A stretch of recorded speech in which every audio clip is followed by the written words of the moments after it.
KKT technology was developed many years ago with the assistance of my whole team of doctors and engineers and scientists.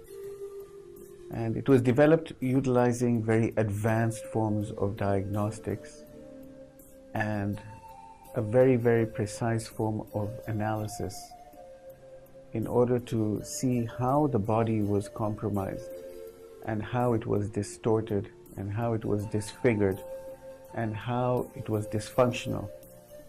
So all the analysis and all of the detailed forms of diagnostics that we used were put together and incorporated in order to give us a very clear signal of what had happened to any one individual. And then along with that, we developed then the technology for using sound waves to realign the body and bring the spine back and the nervous system to start to function the way it was designed to do.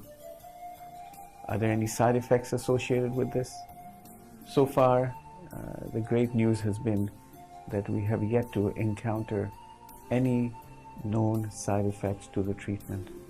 It utilizes very detailed sound waves, not ultrasound, but sound waves, which have been known to be extremely safe in the kind of doses that we're administering. The treatment of the neck and the back has always been very interesting because it has been somewhat of an enigma.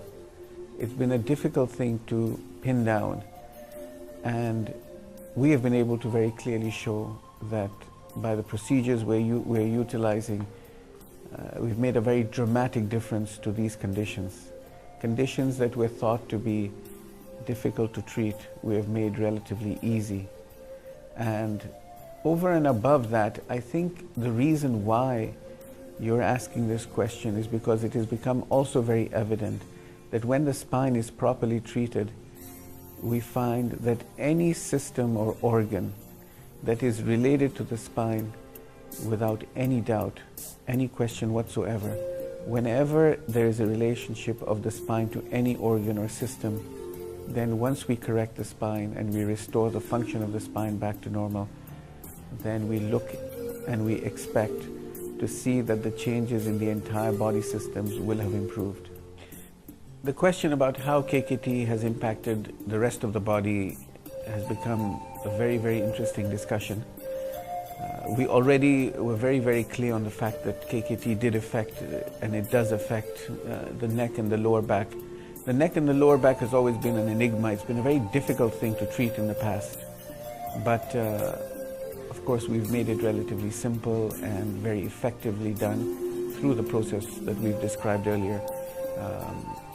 What we have also become very clearly impressed about is the fact that when treated and when the spine is restored back to normal, the entire working body goes through a transformation, through a change.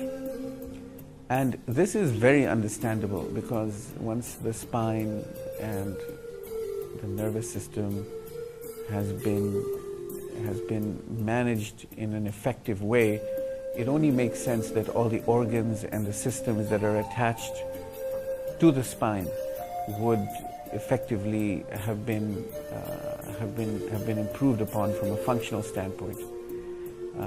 And so, to clearly answer your question, yes, we're finding more and more that a number of systems are affected by the spinal column. This is something that we were taught in medical school, but we never understood it effectively when we came to treating patients on a day-to-day basis. KKT has brought that to the forefront. We have become, as physicians, more capable of understanding how the spine is affecting the multiple systems in the body. And essentially, what is interesting now for us is the fact that we're able to affect that. A study we did about 2 years ago on the neurotransmitters in our body. These are little chemical signals that are released from the nerves in the brain and in the rest of our body, showed that when we treated, after the KKT treatment, we were able to bring these neurotransmitters back to normal. This was unheard of. Nobody had ever thought that this might in fact be the case. And so there are a number of conditions today that we feel that without properly assessing the spine and treating it effectively,